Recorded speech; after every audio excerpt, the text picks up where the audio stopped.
Bonjour à tous, on est vraiment très content de vous retrouver, en tout cas virtuellement, pour ce temps de louange. Alors, est-ce qu'il y a des enfants avec nous? Alors, j'espère que oui, parce que je vais avoir besoin de vous pour décoder un petit rébus, pour trouver le mot-clé de ce temps de louange. Et puis, tout au long de la louange, il y aura aussi des petites vidéos, un chant en particulier, qui, j'espère, plairont aux enfants ainsi qu'aux adultes, bien entendu.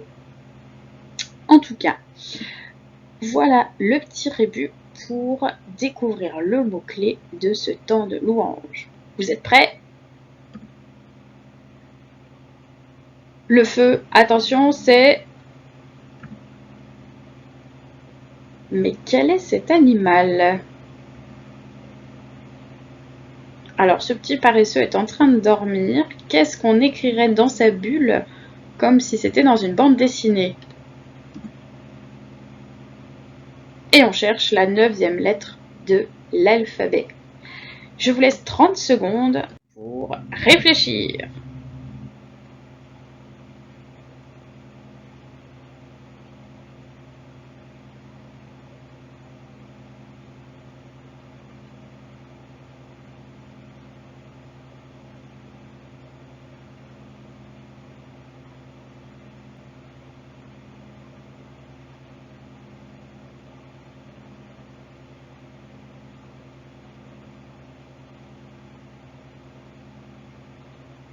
Alors, vous avez trouvé? On va voir ensemble la réponse. Le feu, bien entendu, attention, c'est chaud. Cet animal est une oie. On écrirait dans une bande dessinée la 9e lettre de l'alphabet et le i, ça nous donne choisi. Choisi. Voilà. Ça va être le mot-clé de ce temps de louange, choisi. Et nous allons regarder maintenant un chant ensemble. Et les enfants, soyez bien attentifs parce que Bruce aura une question pour vous juste après. 1, 2, 3, 4.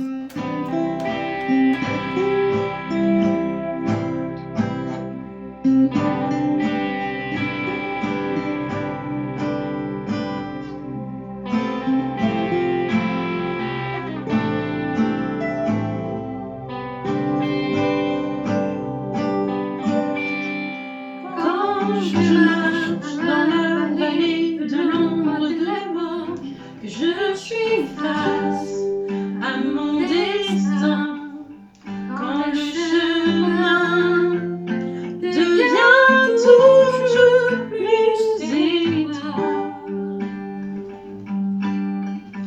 je ne veux plus noyer mon chagrin, je veux faire face au lendemain, me raccrocher à tes promesses et à ta voix. C'est toi que j'ai choisi. C'est toi que j'ai choisi.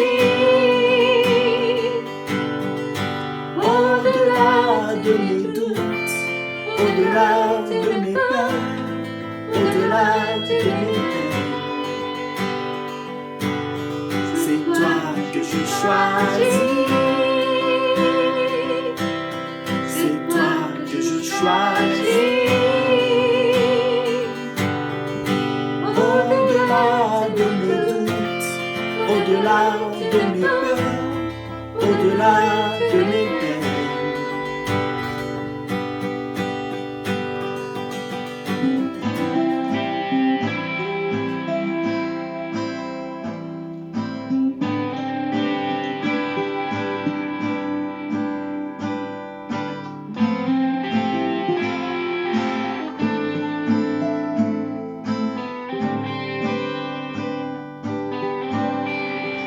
Tu as marché vers la croix, allant jusqu'à la mort, criant tout est accompli.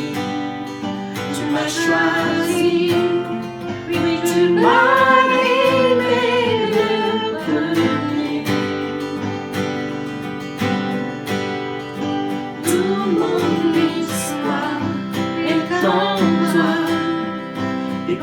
du manteau de tes bras.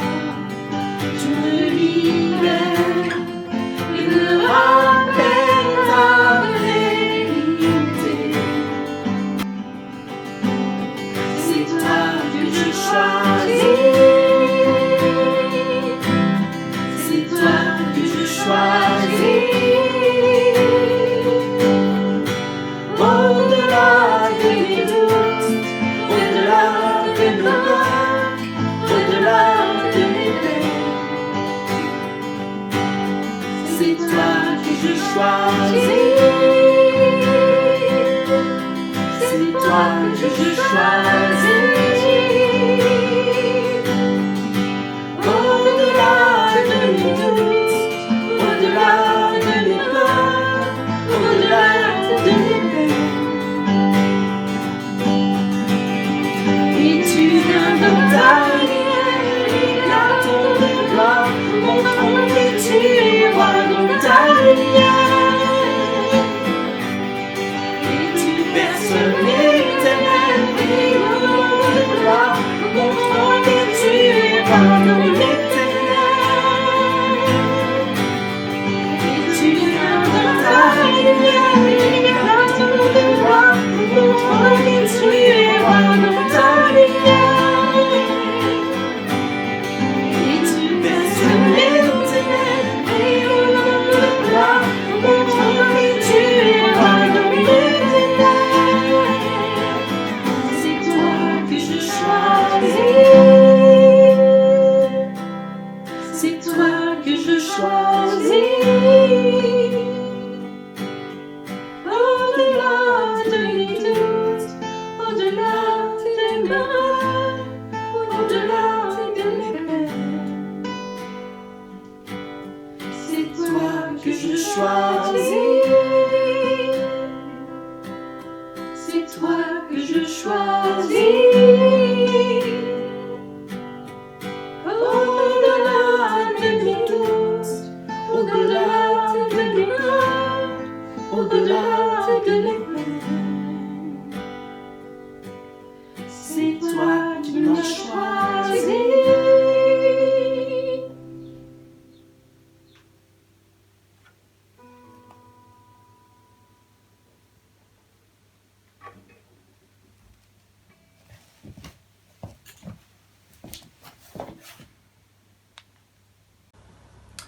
En cette période troublée, en tant qu'enfant de Dieu, on peut vraiment faire ce choix de suivre Jésus, de garder confiance en sa bonté et son amour, de choisir Dieu.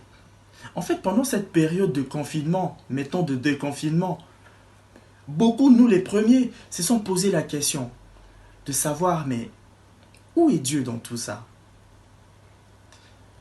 Nous, qui lui appartenons, finalement, nous vivons comme tout le monde. Nous avons nos faiblesses, nos maladies aussi. Nous sommes atteints tout autant que les non-chrétiens. Qu'est-ce qui change? C'est notre espérance en la vie éternelle. Notre espérance en Jésus. Tiens, j'ai une question pour les enfants et même les adultes aussi. Avez-vous entendu quelle a été la toute dernière phrase de la chanson? Allez, tiens, je vous laisse 5 secondes.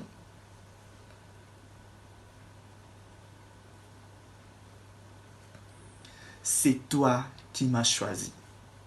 Ça me rappelle cette histoire que j'aime beaucoup dans l'évangile selon Jean. Pierre qui dit à Jésus, nous avons tout quitté pour te suivre. Et Jésus lui répond, n'est-ce pas moi qui vous ai choisi? N'est-ce pas moi qui vous ai appelé? Tiens, Éphésiens chapitre 1, versets 4 et 5. Avant la création du monde, Dieu nous a choisis dans le Christ pour que nous soyons saints et sans défaut devant ses yeux. Dieu nous aime et depuis toujours, il a voulu que nous devenions ses fils par Jésus-Christ. Il a voulu cela dans sa bonté. Dans le même état d'esprit, nous vous invitons à chanter la prochaine chanson qui décrit cette réalité avant même la création du monde. Avant même que le monde soit créé, il nous connaissait déjà. Bien avant le chant qui créa l'univers, avant l'esprit qui plaignait sur la terre, bien avant que tu me formes de la poussière. Tu rêvais du jour où tu pourrais m'aimer. Bien avant les premiers battements de mon cœur, bien avant que je m'éveille à ta douceur, bien avant mes doutes, mes joies et mes douleurs. Tu rêvais du jour où je pourrais t'aimer.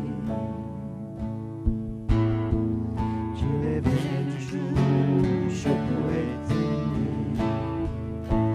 Abba Père, je suis à toi. Abba Père, je suis à toi. Abba Père, je suis à toi. Abba Père, je suis à toi.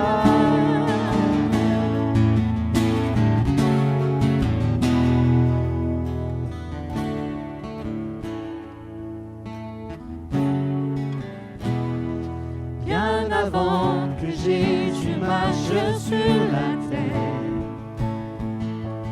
bien avant le Fils qui nous montre le Père, bien avant que les yeux sur moi soient ouverts.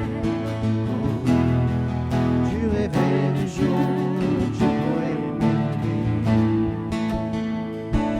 Bien avant que mon péché brise ton cœur, bien avant que coule le sang et la sueur,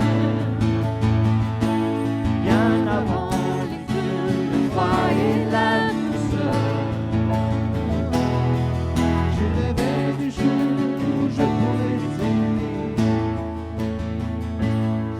Tu rêvais du jour où je pourrais t'aimer. Abba Père, je suis à toi. Abba Père, je suis à toi. Abba Père, je suis à toi. Abba Père, je suis à toi.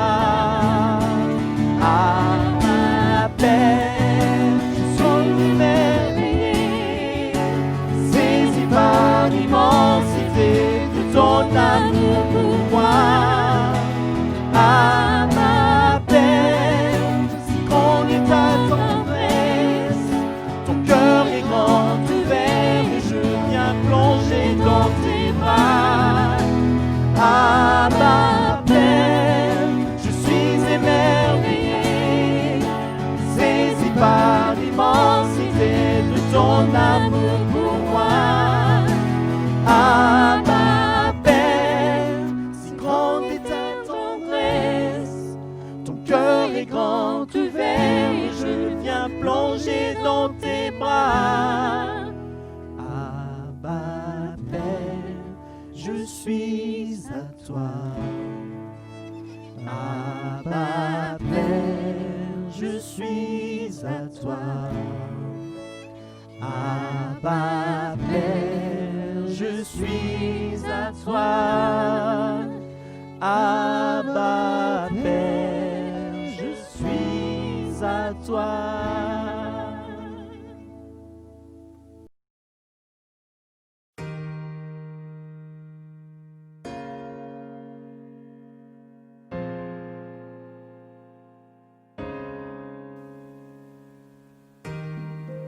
Parfois tu te sens nul, tu te sens mal. Cette impression de ne pas être à la hauteur te colle à la peau. Parfois, tu voudrais prouver ce que tu vaux, mais les autres ne semblent pas le voir. Tu voudrais de la reconnaissance, mais tes efforts ne sont pas toujours récompensés.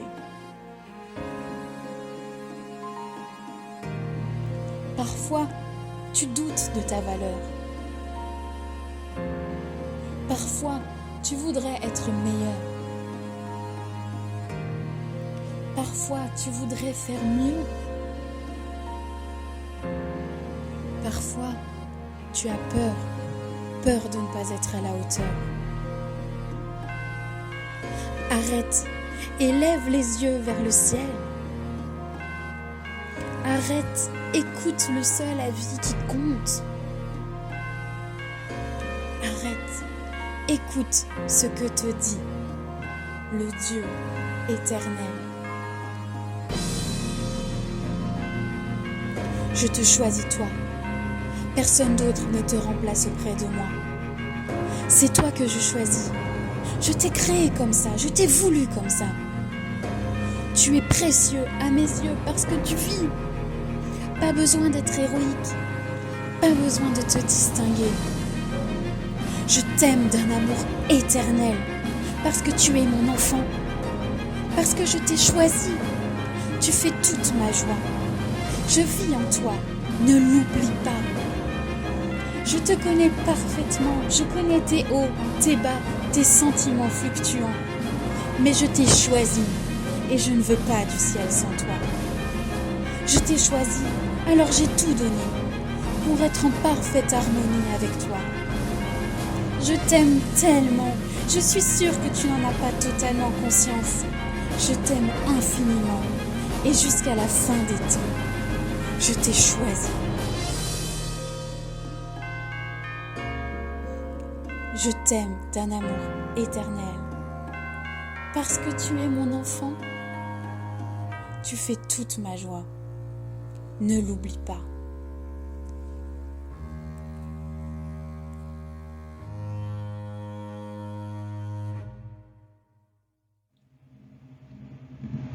Le Seigneur, ton Dieu, est au milieu de toi. C'est lui le héros qui remporte la victoire. Il est rempli de joie à cause de toi. Son amour te donne une vie nouvelle. Il danse pour toi avec des cris de joie, comme pendant les jours de fête. Sophonie 3, versets 17 et 18. Tu as voulu de moi sur la terre, tu as voulu un jour me voir naître, aucun autre ne sera le même enfant que moi. Tu as voulu de moi sur la terre, tu as voulu un jour me voir naître, aucun autre ne sera le même enfant que moi, et tu m'aimes comme ça. Je me sens nul parfois quand je n'arrive pas à faire ce que je dois, qu'on se moque de moi. Je me sens nul parfois, pourquoi ne suis-je pas quelqu'un de mieux que ça? Tu as voulu de moi sur la terre, tu as voulu un jour me voir naître, aucun autre ne sera le même enfant que moi. Tu as voulu de moi sur la terre, tu as voulu un jour me voir naître, aucun autre ne sera le même enfant que moi, et tu m'aimes comme ça. Jamais trop nul pour toi, tu as tes plans déjà, tu me les construiras si j'écoute ta voix. Jamais trop nul pour toi, tu seras même fier de moi, je m'écris Alléluia. Tu as voulu de moi sur la terre, tu as voulu un jour me voir naître, aucun autre ne sera le même enfant que moi. Tu as voulu de moi sur la terre, tu as voulu un jour me voir naître, aucun autre ne sera le même enfant que moi. tu m'aimes comme ça. Oui, tu m'aimes comme ça.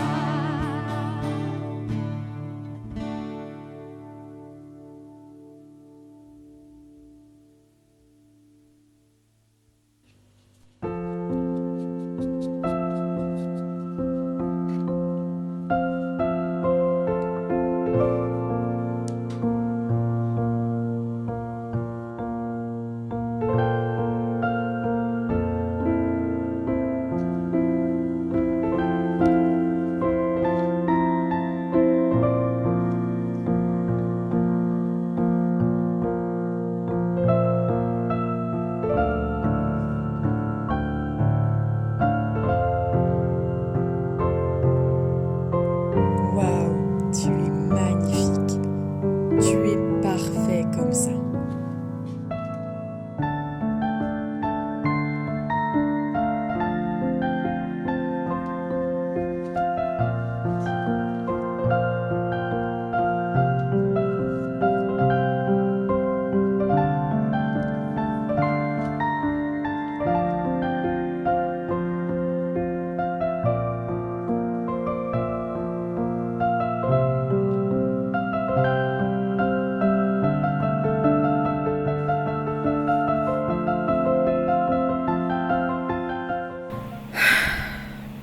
Mon créateur est vraiment gentil, mais j'en ai marre d'avoir un propriétaire. J'aimerais avoir plus de liberté.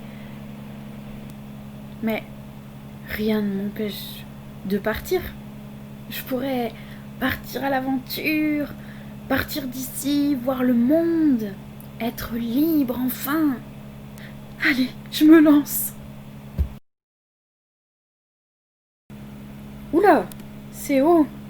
C'est peut-être dangereux. Après tout, même si je dépends de mon propriétaire, il prend bien soin de moi. Oh mais non, j'ai vraiment besoin de liberté. Allez hop, je saute.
Oh mince, il est complètement brisé. Oh, tu devrais le mettre à la poubelle et en créer un autre. Non, c'est lui que je veux, c'est lui que j'ai créé, c'est lui que j'ai choisi. Veux-tu être réparé? Cela va prendre du temps, mais ça en vaut la peine. Et je te promets qu'à la fin, tu redeviendras parfait. Bien sûr que je veux être réparée. Je regrette tellement. En fait, j'étais tellement bien avec mon propriétaire. J'étais libre d'être en sécurité et de profiter de son amour pour moi.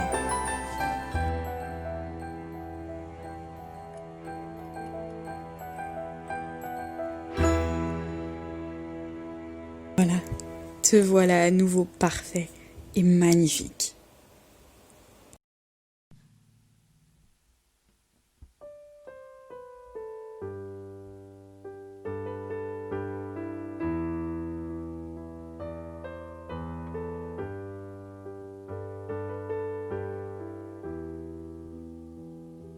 J'étais brisée, vide et sans espoir.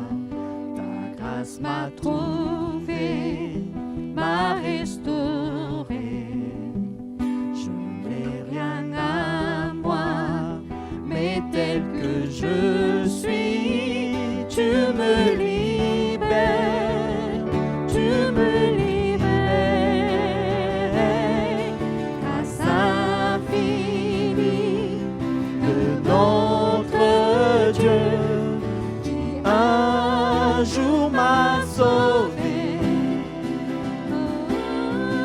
J'allais rendre de lieu en lieu quand tu m'as retrouvé. Et maintenant je vois l'amour, la grâce dans tes yeux, donnant ta vie pour moi, me ramenant de la mort à la vie.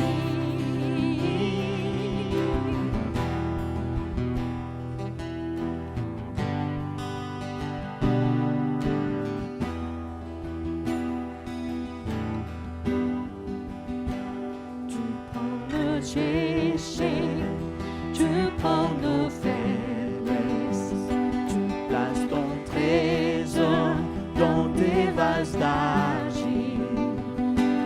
Prends mon cœur, Père, je veux te servir pour que tout soit ta vie en moi. Grâce infinie de notre Dieu qui un jour m'a sauvé. Oh, j'allais rendre de lieu en lieu quand tu m'as retrouvé. Et maintenant je vois l'amour, la grâce dans tes yeux, donnant ta vie pour moi, me ramenant de la mort à la vie. Oh,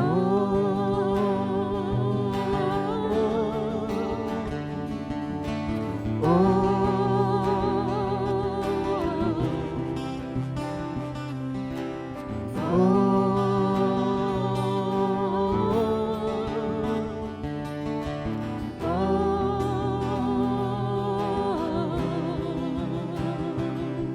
grâce infinie de notre Dieu qui un jour m'a sauvé.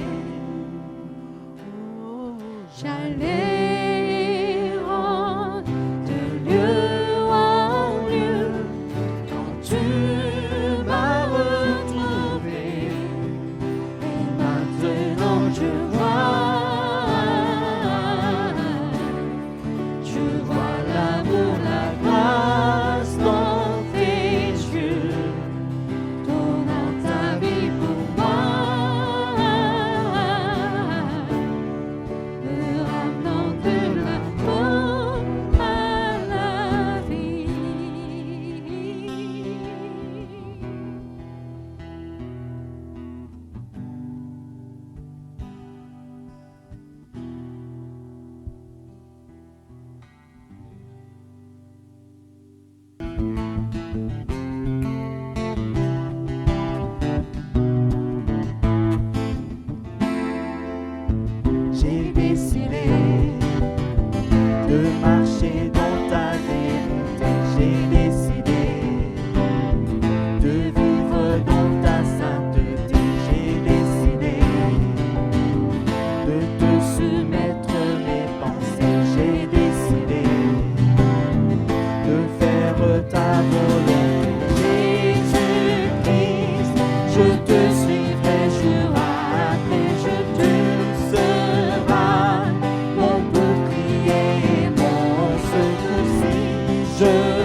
au son de ta voix, j'ai décidé de tout faire en honneur de toi, Jésus-Christ.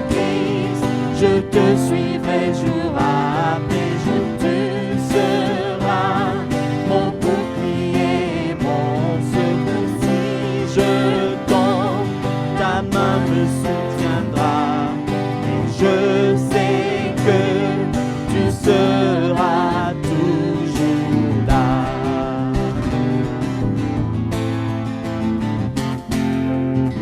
Et je sais que tu seras toujours là près de moi. Et je sais que tu sauras me guider à chaque pas. Et je sais que tu seras toujours là près de moi. Et je sais que tu sauras me guider à chaque pas. Jésus-Christ, je te suivrai jour après jour. Tu seras mon bouclier, mon secours. Si je tombe, ta main me soutiendra. Je sais que tu seras toujours là.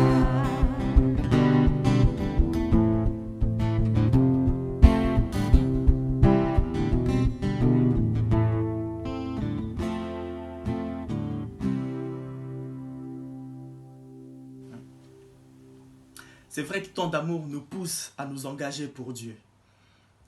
Ce chant nous engage. On peut décider de suivre Jésus. Dans toutes les circonstances, il sera toujours à nos côtés pour nous aider. Quelle grâce aussi! Et donc pour finir cette louange, cette partie, en tout cas cette première partie du culte, nous vous invitons à prendre ce dernier chant où nous célébrons cette grâce incomparable, parfois incompréhensible, infinie, qui nous dépasse. Chantons notre louange à Dieu pour tout ce qu'il a fait pour nous. Quelle grâce incomparable!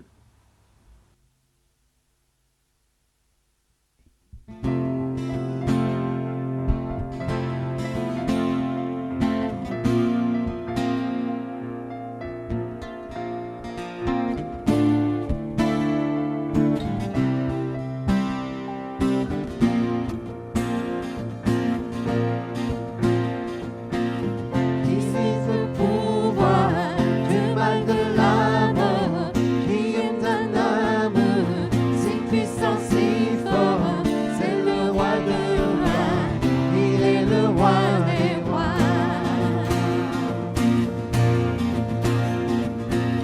Qui secoue la terre par un saint tonnerre, qui nous émerveille par tant de mystères, c'est le roi de rois, il est le roi des rois.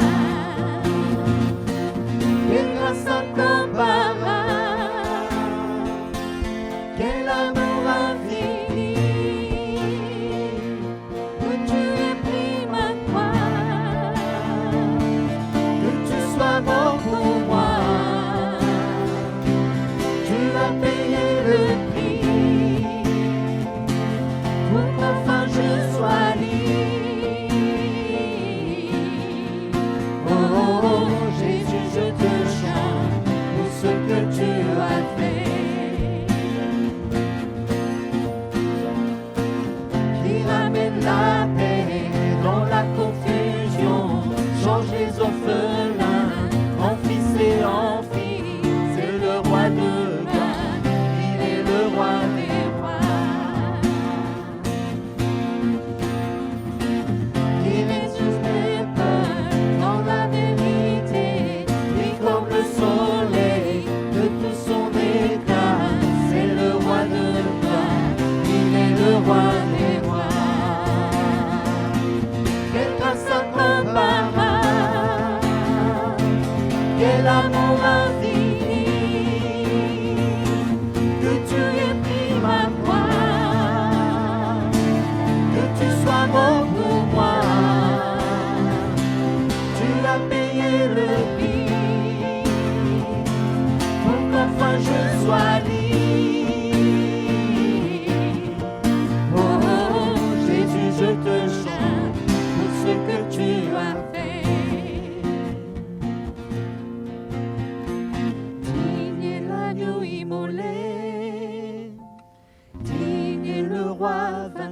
sur l'amant. Digne est l'agneau immolé, digne est le roi vainqueur sur l'amant. Digne est l'agneau immolé, digne est le roi vainqueur sur l'amant. Digne est l'agneau immolé, digne est le roi vainqueur. Quelle grâce imparable, quel amour infini, que tu aies pris ma croix, que tu sois mort pour moi. Tu as payé le prix pour qu'enfin je sois libre. Oh, oh, oh, Jésus, je te tiens pour ce que tu as fait.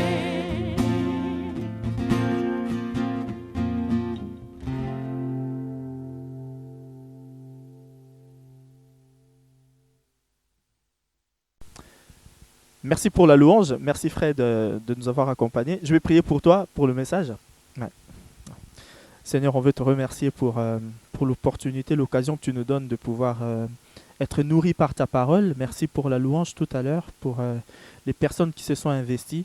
Je te prie de veiller sur Fred, sur son message, que ça nous pénètre dans le cœur, Seigneur, que ça nous parle, qu'on puisse mettre en pratique aussi. Merci parce que nous avons déjà cheminé jusqu'ici sur cet épître. On veut que tu nous aides, Seigneur, à vraiment à regarder vers toi et à comprendre ce que tu veux pour nous. Au nom de Jésus. Amen.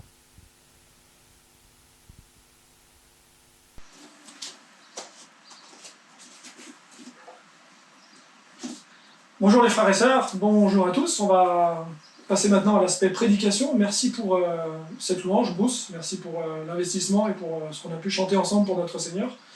C'est vrai qu'on est à distance désormais avec le Covid qui depuis le mois de mars nous embête un petit peu et puis nous oblige à être éloignés les uns des autres. Mais avec les moyens modernes, on peut encore faire la louange, faire la prédication et partager ces bons moments ensemble. On peut remercier le Seigneur pour ça. Et on va donc continuer notre épître aux Thessaloniciens, première épître aux Thessaloniciens, que nous terminons aujourd'hui, dernier chapitre, avec effectivement une vie d'église en ce moment qui est assez, qui se passe un petit peu au ralenti, avec effectivement ce fameux Covid-19 qui ne nous permet plus de nous réunir. On a dû reporter nos assemblées générales, on a dû reporter notre week-end père-fils, notre week-end d'église que nous aimons tant à Saint-Albin. On a souvent maintenant des relations qui se passent par Zoom. Certains arrivent à se voir avec parcimonie, mais effectivement, ce que l'on vit en ce moment, les relations entre frères et sœurs, tout est un peu différent de ce que nous avons déjà vécu par le passé. Alors, en temps normal, la vie d'église n'est pas toujours un long fleuve tranquille. Il y a de la joie, bien sûr, dans l'église, il y a de belles relations fraternelles, il y a des solides amitiés qui nous font chaud au cœur et qui nous reboostent dans les moments difficiles.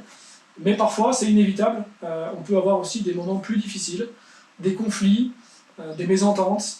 Et parfois, ça vous est peut-être arrivé à vous aussi, on n'a pas forcément envie de venir au culte. Ça m'est déjà arrivé, sans doute que vous avez déjà été dans ce cas-là.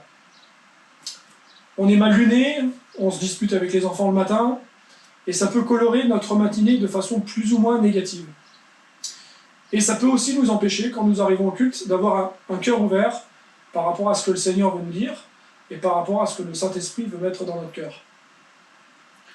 Les relations entre les membres de l'Église sont très importantes, et c'est pour ça que Paul en parle dans son épître aux Thessaloniciens, c'est la fin de l'épître, et Paul termine avec ces quelques recommandations qui s'adressent à tous les membres de l'Église, et il va aborder ce point crucial. Parce que de l'attitude de chacun, de l'investissement de chacun, de ce qu'on est disposé à donner les uns pour les autres, eh bien, il peut y avoir de nombreuses conséquences qui vont impacter la vie de notre Église locale.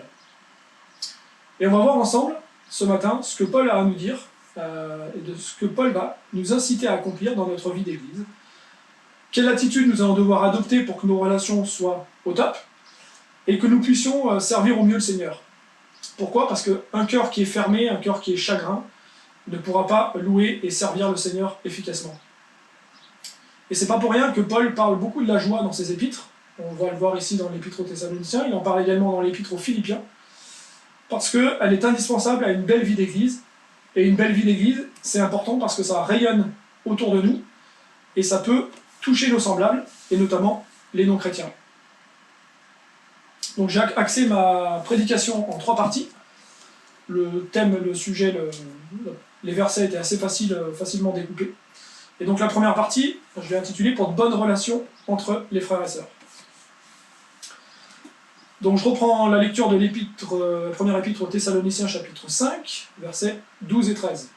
« Nous vous prions, frères, d'avoir de la considération pour ceux qui travaillent parmi vous, qui vous dirigent dans le Seigneur et qui vous exhortent. Ayez pour eux beaucoup d'affection à cause de leur œuvre. Soyez en paix entre vous. » Donc Paul, dans ce passage, va d'abord se concentrer sur ceux qui travaillent dans l'Église. Lorsque Paul a fait ses différents voyages missionnaires, il a fondé plusieurs églises et il a laissé souvent sur place des ouvriers pour aider à la vie de l'Église. L'Église était naissante et elle avait besoin d'hommes qualifiés pour la mettre en place, pour l'organiser et puis pour soutenir les jeunes qui, pour certains, étaient de jeunes convertis et qui n'avaient donc aucune expérience.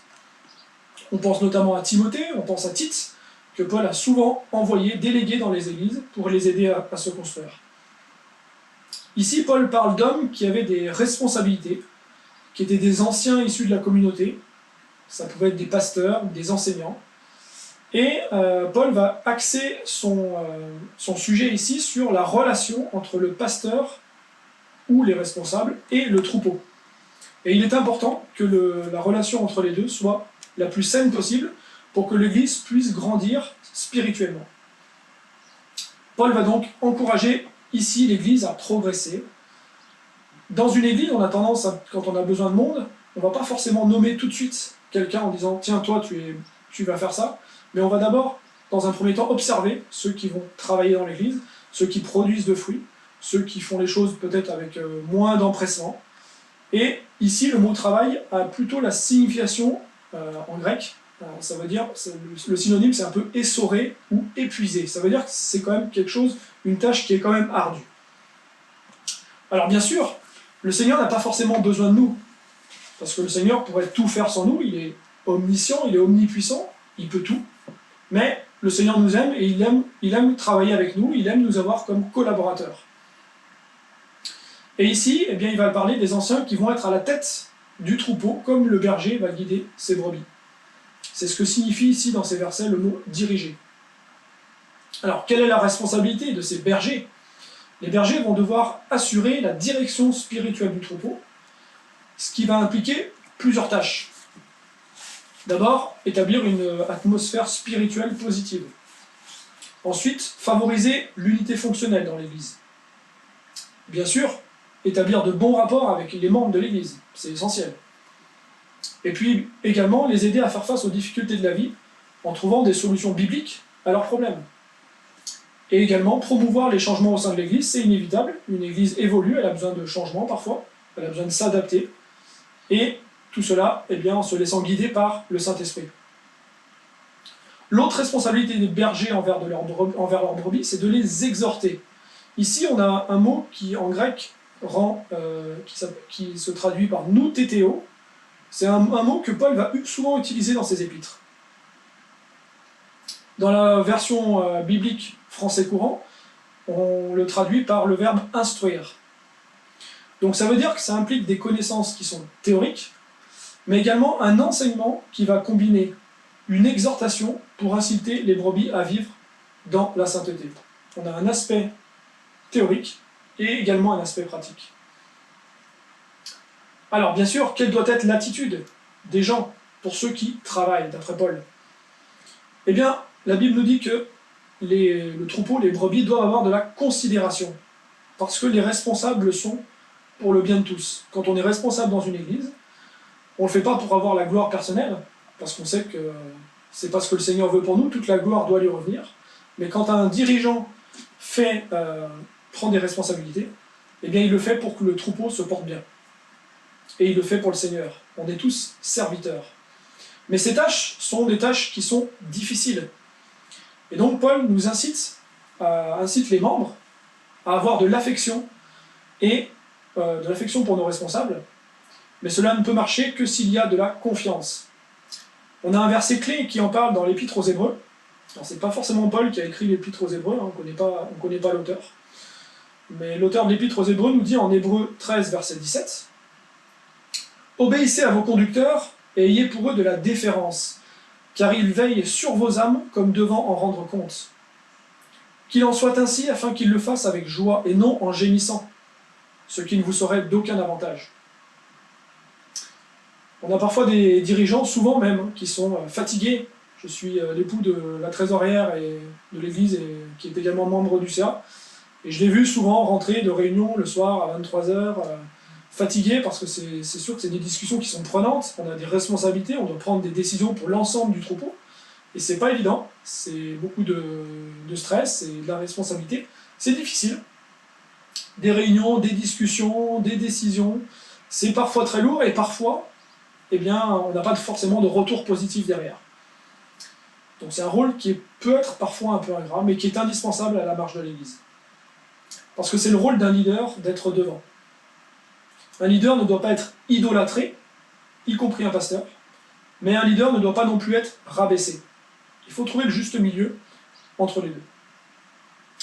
Paul nous parle dans son verset également du mot affection, et en grec, ça a plutôt le sens d'un profond respect. Ça va un petit peu à contresens de notre nature actuelle. Parce que le fait d'être mis en avant dans notre société, ça peut parfois entraîner de la jalousie. Pourquoi ? Parce que quand on choisit quelqu'un, ça veut dire qu'on n'a pas choisi les autres. Et pour certains, ça peut entraîner de la frustration. Les gens vont se dire, pourquoi il a choisi un tel et pas moi ? Je ne suis pas moins qualifié que lui.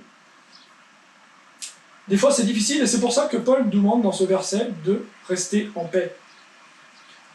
En effet, à Thessalonique, comme dans d'autres villes gréco-romaines, quand Paul a implanté des églises, eh bien, c'était difficile de trouver des anciens qui étaient compétents. Pourquoi ? Parce que l'église était jeune, et elle était formée de nouveaux convertis.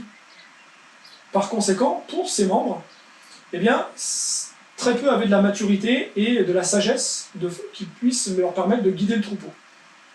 Donc Paul a exercé son autorité spirituelle afin de les former au leadership, afin qu'ils deviennent ensuite des anciens. Et bien que la première épître aux Thessaloniciens ne mentionne pas d'anciens, d'évêques, de pasteurs ou de conducteurs, eh bien, quand Paul parle des responsables ici, eh bien, il parle de tous ces gens qui travaillent parmi les croyants de Thessalonique.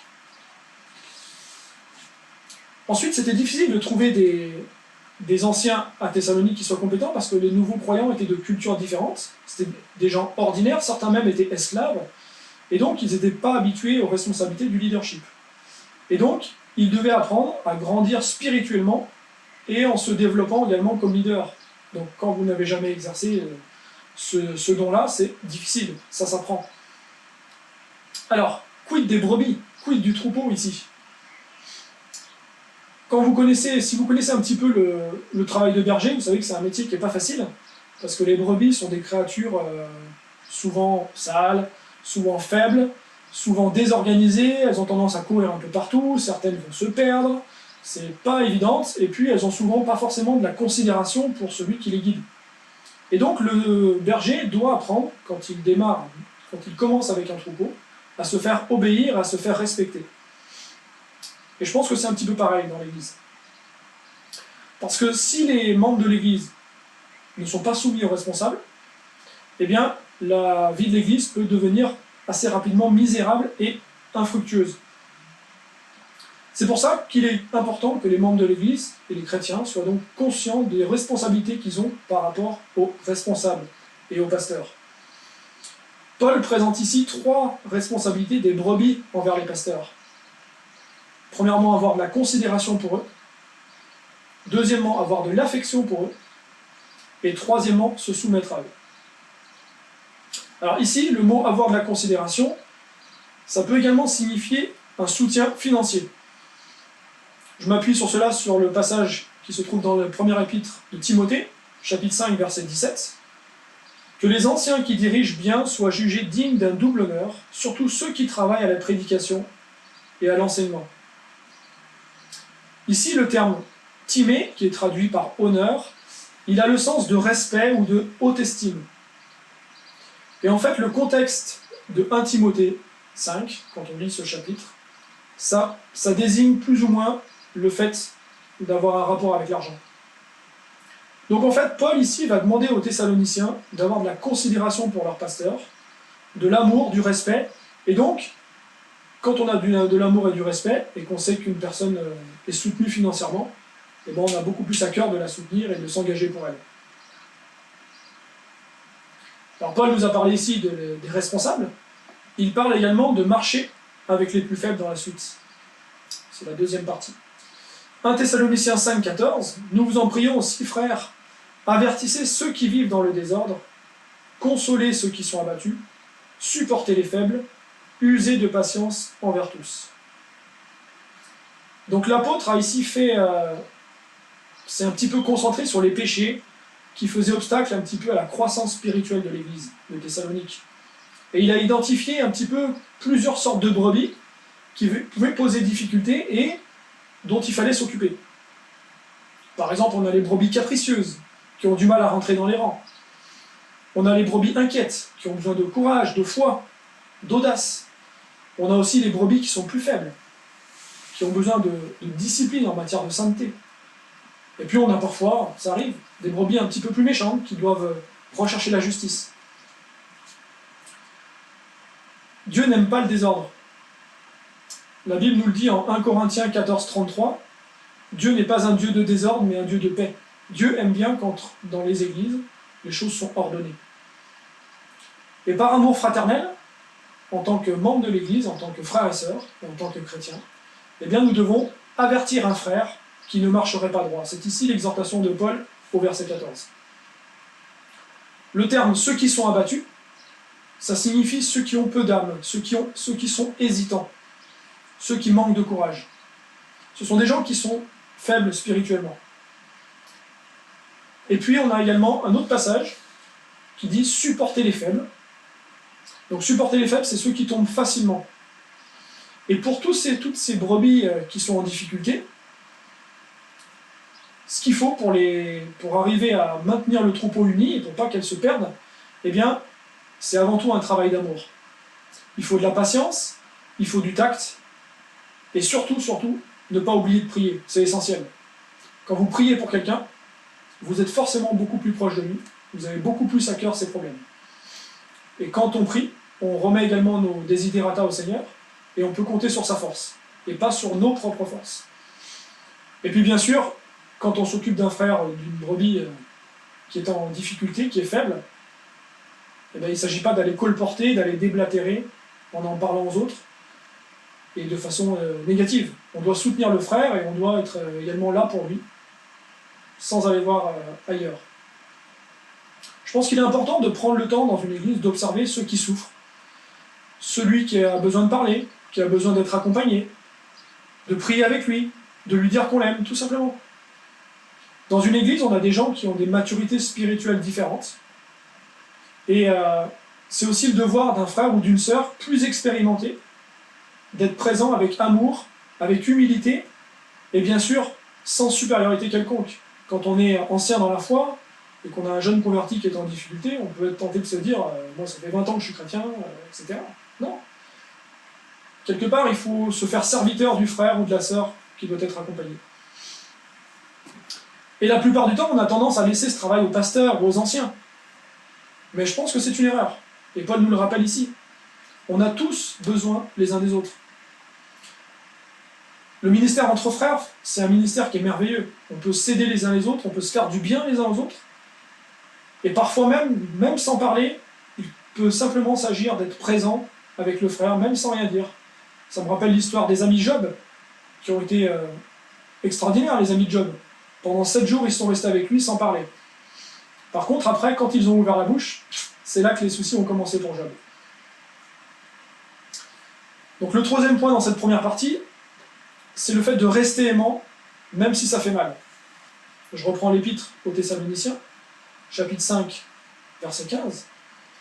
Prenez garde que personne ne rende à autrui le mal pour le mal, mais poursuivez toujours le bien, soit entre vous, soit envers tous. On a souvent une facilité à répondre au mal par le mal.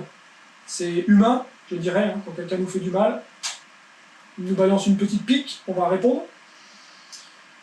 Si je prends un exemple tout bête, j'ai un voisin, à chaque fois que je passe, je lui dis bonjour, mais il ne me répond jamais. Qu'est-ce que je dois faire? Est-ce que je dois continuer à le saluer poliment, avec le sourire? Ou est-ce que je dois l'ignorer superbement, de façon hautaine? Dans l'église, on peut avoir des gens, des fois, qui sont moins bien, qui ont des soucis. Ça peut venir de plusieurs facteurs. Mauvaise journée, des soucis personnels. Ça peut engendrer parfois des réactions un peu vives, des paroles blessantes. Je pense que c'est important de faire preuve de pardon et de faire preuve de compréhension. Alors évidemment, si c'est tous les dimanches, ça devient plus problématique. Il y a peut-être d'autres questions à se poser.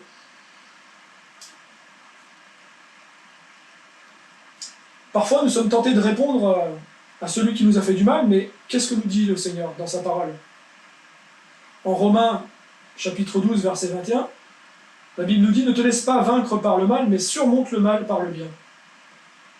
Effectivement, quand tu fais du mal à une personne qui t'a fait du mal, tu es doublement vaincu. On pourra vaincre le mal uniquement par l'amour ou par le pardon, et pas en répondant par la haine. Je pense qu'on doit vraiment avoir à cœur d'être des éléments positifs dans cette société où de plus en plus, il y a de la haine, il y a de l'iniquité, la loi du plus fort. Quand vous prenez votre voiture, vous allez sur la route, vous le constatez très rapidement. Il n'y a pas besoin de faire 200 km pour le voir. Mais les chrétiens doivent agir différemment. Donc, mon voisin, qu'est-ce que j'en fais? Je vais prendre la décision de continuer à le saluer avec le sourire. Et peut-être qu'un jour, il va y avoir une réponse positive. Peut-être que dans sa tête, à un moment donné, il va se dire « Mais comment ça se fait que ce voisin continue à me saluer alors que je ne réponds jamais ?» Je peux prier pour lui. Et peut-être qu'un jour, l'évangile rentrera dans son cœur. Alors, deuxième partie de cette prédication, Paul nous a parlé dans la première partie des relations entre les frères et sœurs, avec les responsables. Et on va voir dans une deuxième partie qu'il est important aussi d'avoir de bonnes relations avec le Saint-Esprit. Alors, que vivaient les Thessaloniciens à l'époque de Paul? Eh bien, les chrétiens subissaient pas mal de pression. On le voit par exemple quand on lit Acte 17. On voit que Paul et Silas ont dû quitter la ville. On voit également que Jason, qui était un frère, a été emprisonné. Donc c'était un contexte qui était difficile, avec pas mal de soucis, et une vie qui n'était pas forcément pleine de sérénité. Et pourtant, Paul va nous donner ici 3 impératifs. Le premier impératif, c'est de rester dans la joie. Donc je reprends l'épître, 1 Thessaloniciens 5,16, c'est pas très long, soyez toujours joyeux. Un des versets les plus courts de la Bible, et qui peut poser question, parce qu'on peut se demander comment ça se fait que Paul nous demande d'avoir un commandement à être joyeux. Ça paraît bizarre. Parce que peut-être que dans la vie quotidienne, ça coule pas forcément toujours de source. Parfois on peut se réjouir, mais il y a aussi des moments plus difficiles où on peut être amené à souffrir. On le voit par exemple dans Jacques, chapitre 5, versets 13 et 14. Quelqu'un parmi vous est-il dans la souffrance? Qu'il prie. Quelqu'un est-il dans la joie? Qu'il chante des cantiques. Philippiens 4,4, que vous connaissez forcément tous. Réjouissez-vous toujours dans le Seigneur, je le répète, réjouissez-vous. Et ici, le verbe se réjouir, c'est le même que dans 1 Thessaloniciens. En grec, ça se traduit par kéro, chéro. Ça signifie être saisi. C'est comme si on était pris dans nos entrailles. Et en fait, Paul nous demande ici d'avoir une joie qui n'est pas dépendante des circonstances. La joie fait partie également des fruits de l'esprit, il y en a 9, en Galates 5, 22, et la joie en fait partie. Jean nous dit également dans son évangile, chapitre 15, versets 10 et 11, « Si vous gardez mes commandements, vous demeurerez dans mon amour. De même que j'ai gardé les commandements de mon Père, et que je demeure dans son amour. Je vous ai dit ces choses afin que ma joie soit en vous, et que votre joie soit parfaite. » Donc le Seigneur va nous donner sa joie, et notre joie, du coup, à nous, doit être parfaite. Alors, est-ce qu'un chrétien peut être triste? Effectivement, ça peut arriver. Il n'y a personne qui peut rester toute sa vie toujours joyeux, en toutes circonstances. On a des moments difficiles.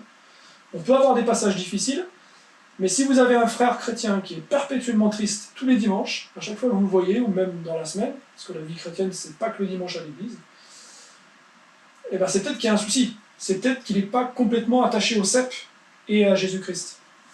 Ça ne colle pas. On ne peut pas être chrétien et être perpétuellement triste. On sait que la vie, elle est facile pour certains, pour d'autres, c'est beaucoup plus difficile. Paul lui-même n'avait pas forcément une vie facile. Il a fait plusieurs naufrages, il a été battu, il a été emprisonné. La vie de l'apôtre Paul n'était pas simple. Donc on a le droit d'être triste, on a le droit de se lamenter aussi, on a le droit d'exprimer notre tristesse. Quand on traverse une difficulté, un deuil, une situation injuste. Mais il ne faut pas que ça se traduise en une attitude durable. Parce que le chrétien ne doit pas s'apaisantir sur les circonstances présentes, mais il doit arriver à regarder au-delà. Le but, c'est vraiment de regarder à Jésus-Christ. Et quand on regarde à Jésus-Christ, on ne peut pas rester triste. Et puis quelqu'un de joyeux, c'est quelque chose qui se transmet aux autres. J'aime bien le proverbe, chapitre 17, verset 22, qui dit « Un cœur joyeux est un bon remède, mais un esprit abattu dessèche les eaux. » C'est assez parlant quand même. La Bible nous dit aussi que la joie peut être une force, comme dans Néhémie, chapitre 8, verset 10. Ils leur dirent « Allez manger des viandes grasses et buvez des liqueurs douces. Envoyez des portions à ceux qui n'ont rien de préparé, car ce jour est consacré à notre Seigneur. Ne vous affligez pas, car la joie de l'Éternel sera votre force. » La Bible nous dit que si nous plaçons notre joie dans le Seigneur, personne ne pourra nous la ravir. Toujours dans l'évangile de Jean, chapitre 16, verset 22. « Vous donc aussi, vous êtes maintenant dans la tristesse, mais je vous reverrai, et votre cœur se réjouira, et nul ne vous ravira votre joie. » Je pense que c'est aussi une éducation pour notre cœur d'arriver à bénir les bénédictions, à prier même pour une personne qui nous ferait souffrir. Et c'est difficile de prier pour un ennemi si on n'a pas un cœur qui est tourné vers Christ. Naturellement, par nos propres forces, personnellement, si je compte que sur moi, j'ai aucune envie de prier pour un ennemi et une personne qui m'a fait du mal. Par contre, si je tourne mes regards vers Christ, avec sa force à lui, oui, je peux y arriver. C'est ce que nous dit aussi l'Épître aux Corinthiens, chapitre 8, verset 38-39, que j'ai l'assurance que ni la mort, ni la vie, etc., rien ne pourra nous séparer de l'amour qui est en Jésus-Christ notre Seigneur. Alors mes amis, j'espère que pendant cette période de confinement, ou même alors que le confinement est terminé désormais, mais qu'on est toujours sur une période un peu transitoire, eh bien, j'espère que pendant cette période où on a eu l'impression que la vie s'arrêtait, eh bien, j'espère que vous vous êtes réjouis. J'espère que vous êtes réjouis d'avoir arrivé à passer plus de temps avec Dieu, parce qu'on a eu des moments où on était beaucoup moins occupés, d'avoir plus de temps pour prier, d'avoir plus de temps pour lire la Bible, d'avoir plus de temps pour peut-être découvrir des livres chrétiens qui pourraient nous rebooster. On peut être joyeux, on peut remercier Dieu pour le temps qu'on a pu avoir pour passer du temps avec notre conjoint, pour passer du temps avec nos enfants. Vous savez, d'habitude, la vie, on va bosser, on a les rendez-vous, c'est un peu un slalom, hein, on slalom entre les activités, le sport, la musique, machin, etc. C'est compliqué. Et là, on a eu 1 mois et demi où on a pu se poser. On peut vraiment dire merci au Seigneur pour ça. On peut dire merci au Seigneur pour cet aspect du Covid-19. C'est vrai que le Covid-19 a fait pas mal de dégâts, il y a beaucoup de personnes qui sont décédées, les hôpitaux ont été surchargés, la planète entière a été mise en confinement, les pays les uns derrière les autres. C'est pas simple. Mais en même temps, il y a eu quand même des aspects positifs. On a passé plus de temps avec nos proches. La planète respire beaucoup mieux. Les Chinois se sont même rendus compte que le ciel était bleu. Incroyable. Et puis la nature revit. Alors on sait que la pollution va revenir, mais en tout cas je pense que on peut dire merci au Seigneur pour cet aspect-là du Covid. On peut se réjouir, même dans la difficulté. Le deuxième commandement de Paul dans cette partie, c'est d'être accro à la prière. Je poursuis ma lecture, 1 Thessaloniciens 5, versets 17 et 18. Priez sans cesse. Rendez grâce en toutes choses, car c'est à votre égard la volonté de Dieu en Jésus-Christ. Alors Paul nous a parlé de la joie, il nous demande d'être joyeux, il nous demande aussi de prier sans cesse, d'être accro à la prière. Ça c'est une super dépendance, d'être accro à la prière. Et je pense sincèrement que les deux sont liés. Un chrétien qui passe beaucoup de temps à prier, qui passe beaucoup de temps avec Dieu, ce serait comme si Dieu était à ses côtés en permanence, physiquement. C'est comme s'il avait un ami avec lui. Si vous avez un ami très cher qui vient passer la journée avec vous, est-ce que franchement vous allez rester en silence toute la journée? Ben non, bien sûr que non. Vous allez discuter, vous allez vous confier, vous allez lui dire vos secrets, ce que vous avez fait, vous allez partager plein de choses. Ben Dieu il demande qu'une chose, c'est ça aussi. Qu'on partage aussi des choses, nos soucis, nos joies, qu'on le remercie, mais qu'on passe du temps avec lui. Alors, est-ce que ça veut dire qu'on doit passer notre journée à prier à genoux? Non, bien sûr que non. On peut prier à tout moment, même en faisant du vélo. Alors, évidemment, si vous passez votre temps à prier quand vous marchez dans la rue, vous priez à voix haute, les gens vont peut-être vous prendre pour un fou. On est d'accord. Mais on peut le faire beaucoup plus discrètement. Par exemple, un des moments où j'aime bien prier, c'est le matin quand je vais au boulot. Bon, en ce moment, on n'y va plus à cause du Covid. Mais d'habitude, j'ai un trajet à vélo assez long. Et du coup, je suis au bord d'un canal, c'est tout droit, il n'y a pas d'obstacle. Et du coup, il n'y a personne. Et je peux prier avec Dieu. Je peux passer du temps avec lui. Je peux le louer. Alors bien sûr, il faut faire attention aux barrières. Hein, parce que dernièrement, j'ai testé la barrière. C'est pas agréable. Mon épaule s'en rappelle encore. Mais voilà, il faut prendre du temps pour prier avec Dieu en toutes circonstances. On peut même prier les yeux ouverts. Quand vous avez les yeux ouverts et que vous ne parlez pas, vous pouvez très bien prier, les gens ne savent pas ce qui se passe dans votre tête. Ici, quand Paul nous demande de prier, c'est surtout un aspect de persévérance et de régularité qu'il nous demande. Éphésiens 6,18 nous dit « Faites en tout temps par l'Esprit toutes sortes de prières et de supplications. Veillez à cela avec une entière persévérance et priez pour tous les saints. » La prière doit vraiment exprimer notre relation avec Dieu. La persévérance, c'est un acte de foi. Et les chrétiens ont un accès direct à Dieu. Il n'y a pas d'intermédiaire. On n'a pas besoin d'un prêtre, on n'a pas besoin d'une personne extérieure. Le seul intermédiaire qu'on a par rapport à Dieu, c'est Christ. C'est notre avocat. On sait que à la mort sur la croix, le voile a été déchiré. Ça veut dire que le lien entre le chrétien et son Dieu peut être fait directement. C'est illimité, c'est gratuit et c'est disponible 24 heures sur 24. Dieu ne dort jamais. Et si vous êtes victime d'insomnie, n'hésitez pas à prier. Paul nous demande aussi d'être reconnaissant dans ce passage. On va tous pécher de manière différente. Il n'y a aucun homme qui soit parfait et qui ne pêche jamais. Ça, c'est une illusion. Et on va agir souvent de manière charnelle, en étant souvent non reconnaissant. Alors, pourquoi cette exhortation de Paul qui nous demande d'être reconnaissant? Est-ce que c'est pas naturel? Alors en France, vous savez qu'on est les champions du monde de foot, bien sûr, mais on est aussi les champions du monde de la râlerie. On aime bien bougonner, râler, et personnellement, j'en suis un bon exemple. Mais souvent, les plaintes qu'on a ne sont pas justifiées. Pourquoi? Ben, tout simplement parce qu'on n'a pas placé notre curseur au bon endroit. Peut-être parce qu'on baigne dans cette culture depuis tout petit, en France. Et donc l'apôtre Paul va nous donner le remède à suivre. On le trouve en Philippiens 4, versets 11 et 12. « Ce n'est pas en vue de mes besoins que je dis cela, car j'ai appris à être content de l'état où je me trouve.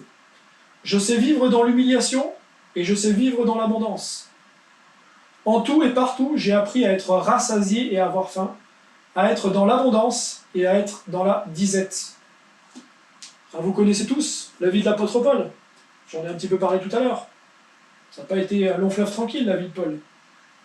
Et bien, même lui, avec toutes les épreuves qu'il a vécues, il a dû apprendre à être reconnaissant. Alors vous imaginez pour nous? La reconnaissance, qu'on pourrait aussi appeler le contentement, c'est quelque chose qui s'apprend. Les bénédictions qu'on a en Christ, elles ne vont pas varier. La Bible nous dit que Dieu ne change pas, qu'il ne varie pas dans l'épître de Jacques. Nous sommes bénis de toute bénédiction spirituelle dans les lieux célestes. On est en paix avec Dieu, c'est ce que nous dit Romains 5.1. On va passer l'éternité avec Dieu, c'est une grâce incroyable. Parce que vu comme nous sommes pécheurs et les erreurs qu'on fait chaque jour, on ne mérite pas ça, c'est une grâce, c'est immérité. On n'aura plus de péché, on n'aura plus de lutte, on n'aura plus de tentation, on n'aura plus de souffrance. C'est une super raison pour se réjouir, non? Ensuite, la troisième exhortation de Paul dans cette partie, c'est de laisser le Saint-Esprit prendre les rênes. 1 Thessaloniciens 5, versets 19 à 22. N'éteignez pas l'esprit, ne méprisez pas les prophéties, mais examinez toutes choses, retenez ce qui est bon, et abstenez-vous de toute espèce de mal. Alors comment ça marche le Saint-Esprit? On connaît Dieu le Père, on connaît Dieu le Fils, Jésus-Christ. Le Saint-Esprit, ça peut être parfois plus difficile à cerner. En fait, le Saint-Esprit nous a été donné quand on a fait demi-tour, quand on s'est converti, et quand on a confessé Jésus-Christ comme Seigneur et Sauveur. Et quand on a cru de tout notre cœur à sa résurrection corporelle. C'est ce que nous dit Romains 10, versets 9 et 10. On a aussi des commandements dans le Nouveau Testament qui établissent une responsabilité des chrétiens par rapport au Saint-Esprit. Il y a des actions que le Saint-Esprit va faire de lui-même sans même qu'on s'en rende compte. Par exemple, quand on se convertit, c'est ce qu'on appelle le baptême du Saint-Esprit, eh bien le Saint-Esprit va nous intégrer dans le corps de Christ. Il va nous convaincre qu'on est pécheur, on va le reconnaître. La justice, le jugement, c'est ce que nous dit Jean 16, versets 9 et 11, et il va nous sceller, en Éphésiens 1, verset 13. Mais actuellement, tant qu'on vit sur Terre, on ne bénéficie que d'une petite partie de ce Saint-Esprit. La plus grosse partie, on va l'avoir quand le Seigneur sera de retour. C'est un petit peu comme un acompte, en fait. Quand vous faites une location, vous allez verser un acompte pour garantir votre location, et puis vous allez verser le solde plus tard. Ben pour le Saint-Esprit, c'est un peu pareil. C'est un peu comme un apéro, en fait. En 2 Corinthiens 1, 22, Paul nous dit « Celui qui nous a fermis avec vous en Christ, et qui nous a oints, c'est Dieu, lequel nous a aussi marqué d'un sceau, et il a mis dans nos cœurs les arts de l'Esprit. » Et quand on sera près du Seigneur après son retour, eh bien, nous ne pécherons plus, on sera comme Christ, on sera saint, et on aura la plénitude du Saint-Esprit avec nous. Galates 5, 16 nous dit « Je dis donc, marchez selon l'Esprit, et vous n'accomplirez pas les désirs de la chair. » Éphésiens 5, 18 « Ne vous enivrez pas de vin, c'est de la débauche. Soyez au contraire remplis de l'Esprit, entretenez-vous par des psaumes, par des hymnes, et par des cantiques spirituels. » Donc quand le Saint-Esprit rentre dans la vie d'un croyant, et qu'il s'est converti, il ne va jamais disparaître de la vie du croyant. Par contre, ça peut arriver qu'il soit attristé, et qu'il arrive même à s'éteindre. Si on lui laisse la place, le Saint-Esprit va agir. Mais sinon, il va se faire de plus en plus petit. Et la vie normale d'un chrétien, quel qu'il soit, que ce soit les grands prédicateurs qu'on connaît ou le plus humble des chrétiens, eh bien, c'est d'entretenir cette relation avec le Saint-Esprit. Le Saint-Esprit veut agir en nous, il veut rendre témoignage et il veut également nous encourager à lire la parole. À l'époque de Paul, on avait parfois des responsables qui méprisaient, qui étaient méprisants, qui rendaient le mal pour le mal, qui n'étaient pas reconnaissants, qui manquaient de joie. Et peut-être que ça a contribué à éteindre le Saint-Esprit qui était en eux. L'apôtre Paul nous dit dans l'Épître aux Galates, chapitre 3, verset 3, « Êtes-vous tellement dépourvus de sens? Après avoir commencé par l'Esprit, voulez-vous maintenant finir par la chair ?» Et je pense que ce que Paul voulait dire ici, c'est qu'il ne voulait pas qu'après avoir connu la joie des débuts avec le Saint-Esprit, eh bien, que les Galates se laissent enfermer, et du coup, que le Saint-Esprit s'éteigne. Je vous lis un commentaire de John MacArthur, qui nous parle un petit peu des églises actuelles. Une grande partie de l'église évangélique a minimisé l'importance du Saint-Esprit et de la parole de Dieu dans la vie spirituelle des croyants.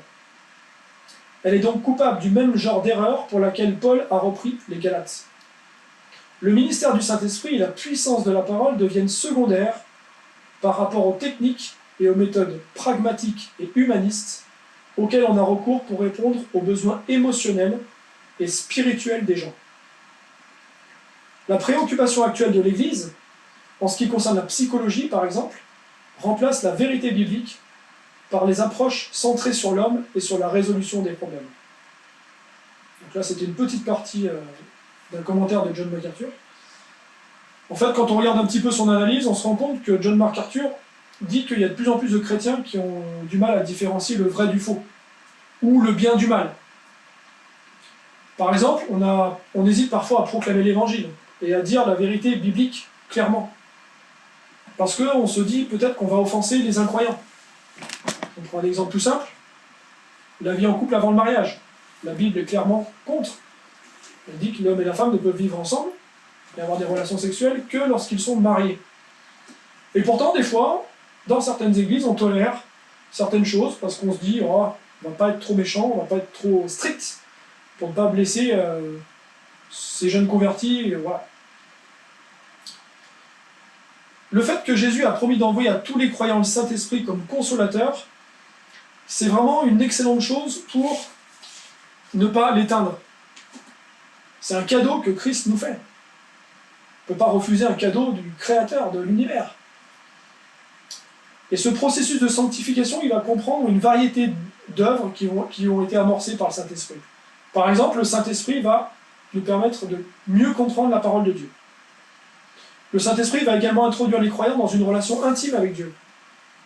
Le Saint-Esprit va glorifier Christ auprès des croyants et va les transformer petit à petit à sa ressemblance. Le Saint-Esprit va également aider les croyants à connaître quelle est la volonté de Dieu. Et puis le Saint-Esprit va accorder aux croyants la force intérieure dont ils ont besoin pour demeurer sur la voie de la sanctification. Dans la suite de son verset, Paul nous dit de ne pas mépriser les prophéties, au verset 20. Alors, qu'est-ce que ça veut dire?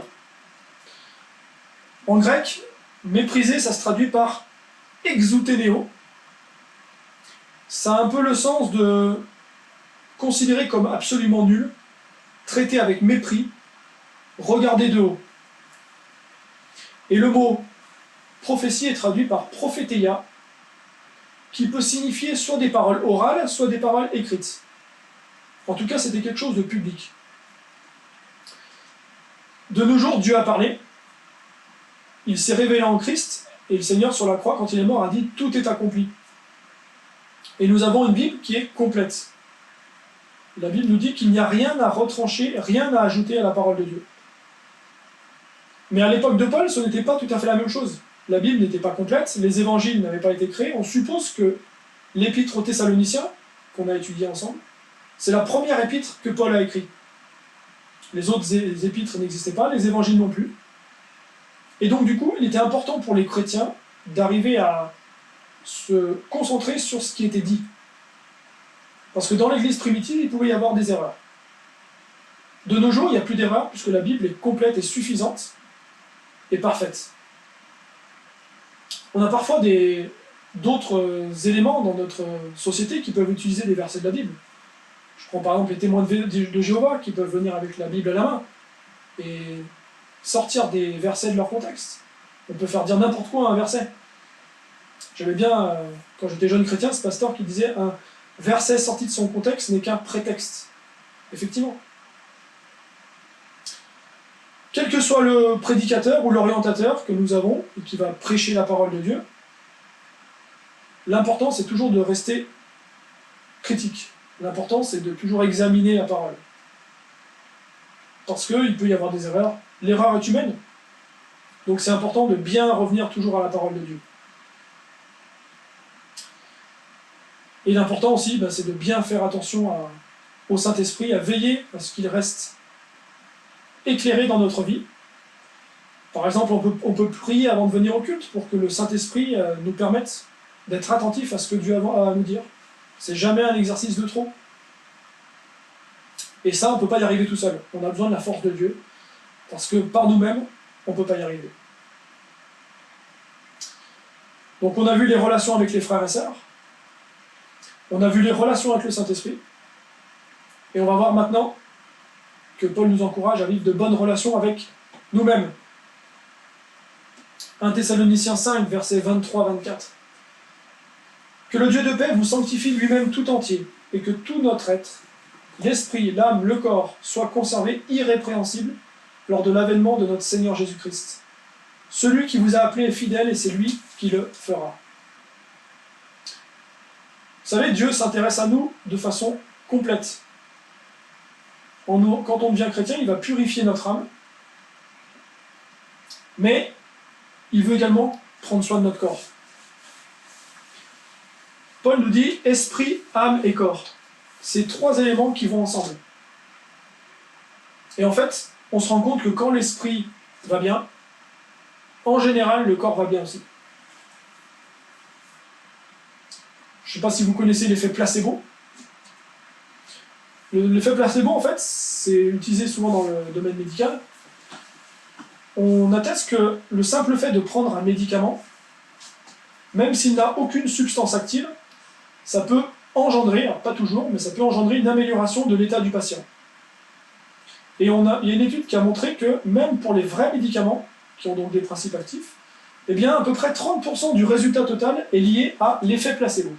C'est-à-dire le fait que le patient prenne un médicament, automatiquement, le corps, l'organisme va en fait anticiper le résultat de l'action qui vient d'être faite, par des mécanismes qui sont inconscients à nous-mêmes.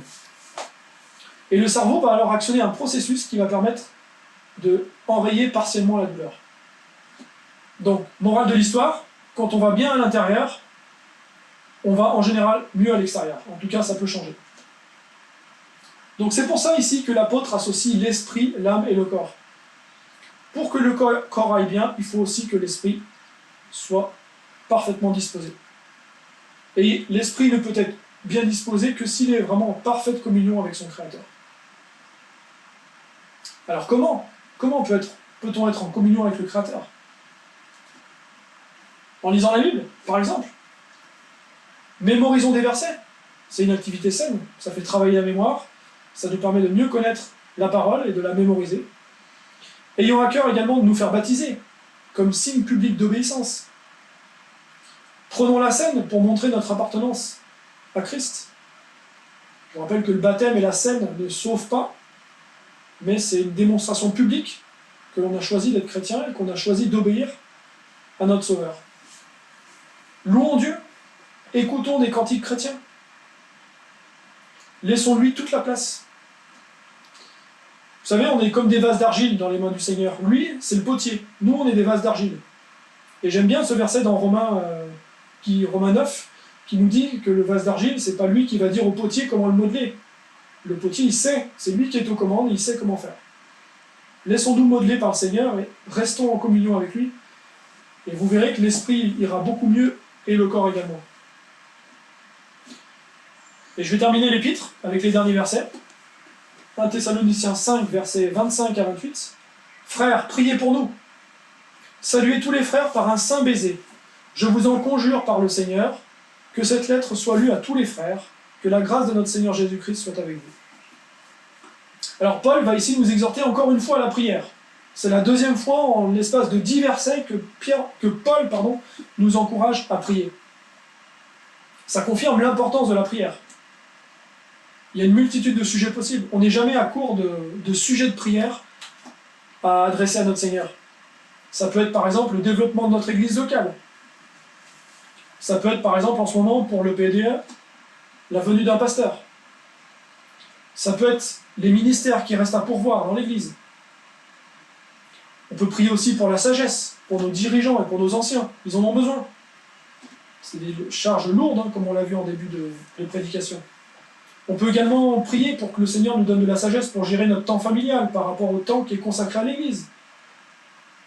Si on est toujours à l'église et qu'on néglige notre famille, c'est parce que le Seigneur veut non plus. On peut aussi prier pour le renouvellement des forces et la motivation de ceux qui sont engagés depuis longtemps dans des ministères. On peut également prier pour que des nouveaux ouvriers se manifestent et lèvent la main pour dire « Moi aussi, je veux participer au service pour le Seigneur. Moi aussi, je veux être utile. » Alors, Paul nous parle ici d'un saint baiser que les frères doivent s'adresser. Donc en fait, le saint baiser, c'était une tradition qui était en cours au 1er siècle. Et Paul en parle régulièrement dans ses épîtres, en fin d'épître, en Romains 16, en 1 Corinthiens 16, 2 Corinthiens 13 et 1 Pierre 5. À chaque fois, il termine ses épîtres en parlant d'un saint baiser. Donc c'est en fait un baiser, une accolade sincère entre des frères et sœurs dans la foi. Voilà, quand vous faites un saint baiser à quelqu'un, c'est pas, vous n'êtes pas hypocrite, vous êtes sincère, vous avez vraiment de l'amour pour cette personne. Alors évidemment, en ce moment, c'est le coronavirus. Les embrassades, c'est un petit peu délicat, on va éviter, mais on peut faire des embrassades à distance. Ça ne veut pas dire qu'elles ne sont pas sincères. Paul va demander également que la lecture de cette lettre soit faite publiquement. Et ça, c'est important, je pense. Parce que le but en fait, de cette lecture publique, c'est que tout le monde se sente concerné, du plus jeune converti à celui qui est ancien dans la foi. Et en fait, le message de Paul, c'est que chacun dans l'Église doit se sentir concerné par la vie de l'Église. Je ne pense pas que ce soit bon pour l'Église qu'on ait des gens qui soient chargés de 4 ou 5 ministères et qu'on ait d'autres chrétiens qui viennent à l'Église tous les dimanches en spectateurs et qui ne s'investissent pas. Un chrétien doit vraiment avoir envie de s'investir dans son Église. Il s'investit pour le Seigneur. Et il y a de la place pour tout le monde dans le corps de Christ. Quand on est chrétien, on reçoit des dons. Chacun a reçu un don, certains plusieurs. Mais personne ne peut dire « je ne suis doué pour rien ». On a tous des talents qu'on peut mettre au service de notre Église locale pour être utile et pour servir le Seigneur par la même occasion. Ça peut être l'enseignement, ça peut être de l'administratif, ça peut être le ménage, ça peut être l'entretien des locaux. On a une diversité incroyable de ministères qui sont possibles et qui permettent vraiment au corps d'être uni et à chaque élément du corps d'avoir sa place. En conclusion, l'apôtre Paul nous encourage vraiment à travers la fin de cette épître à une communion appuyée pour l'ensemble de notre environnement. D'une part, les frères et sœurs qui ont besoin de notre soutien, de notre amour, parfois même avec de la correction, ça arrive. Un soutien qui peut se manifester par la prière, par le réconfort, également par la joie qui va émaner de notre vie nouvelle et rachetée. Parce qu'une joie visible, ça fait vraiment du bien. Mais également pour nos dirigeants, qui travaillent pour le Seigneur comme nous, et qui eux également ont besoin de notre appui. On peut ne pas être d'accord forcément avec l'orientation que prennent nos responsables. On n'a pas forcément la vue d'ensemble et la perspective qu'eux-mêmes ont, et notre vue est parfois limitée. Et même si on ne comprend pas toujours les décisions qui sont prises, eh bien Dieu va nous demander de nous exprimer avec amour et avec respect. Parce que la colère et le mépris sont parfaitement inutiles et ne vont jamais contribuer à l'avancée du royaume de Dieu, et donc à l'avancée de l'Église au niveau local. Et puis, il faut garder à l'esprit que notre témoignage peut impacter durablement les visiteurs non chrétiens, et parfois, quand on arrive et qu'on est non chrétien dans une église où il y a des petites tensions, peut-être que ça peut donner envie de ne pas revenir, et peut-être que ça peut décourager les personnes d'avoir envie de découvrir Christ. On a vite fait de faire des raccourcis. Ah bah si c'est ça être chrétien, je préfère rester dans ma vie normale. Donc c'est important que l'Église, il y ait de la joie, il y ait de l'amour, il y ait du respect, parce que ça va faire du bien aussi aux visiteurs extérieurs. Gardons également toujours à l'esprit que nous sommes nous-mêmes pécheurs, et que la grâce de Dieu, elle est parfaitement imméritée. Dieu nous a offert son Fils, Jésus-Christ, qui a vécu en homme parfait, et qui est mort pour des impies comme nous. Et la communion doit être aussi pour notre Seigneur, pour notre Créateur, qui nous a tout donné, et qui désire ardemment une relation qui est personnelle avec nous. Demandons-lui. Le Seigneur n'est jamais ennuyé quand nous lui faisons des demandes et des supplications. Au contraire. Demandons-lui de nous encourager à la prière. Demandons-lui de nous apprendre comment prier. Demandons-lui de nous encourager et de nous éclairer dans la lecture de la Bible. Relisons la Bible, méditons-la, mémorisons-la. Il faut vraiment qu'elle nous remplisse pour qu'elle puisse vraiment éclairer notre vie au quotidien. Dans le monde actuel, il y a beaucoup de ténèbres, il y a beaucoup de difficultés, et la vraie lumière qu'on a, c'est la parole de Dieu. C'est notre arme. Demandons à notre Dieu de nous éclairer comment agir, comment réagir face à telle ou telle situation. Jésus-Christ l'a dit en Matthieu 28-20, il est avec nous tous les jours jusqu'à la fin du monde. Il ne nous abandonnera pas, alors n'hésitons pas à le solliciter.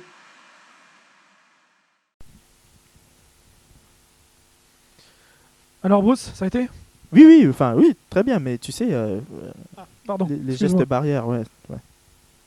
Voilà, donc on est heureux de vous avoir présenté cette série sur 1 Thessaloniciens. Et on vous invite à suivre la prochaine série qui portera sur un prophète de l'Ancien Testament, Habakkuk, et qui aura lieu à partir de la prochaine fois. Merci à tous et on vous souhaite un très bon dimanche. Bon dimanche.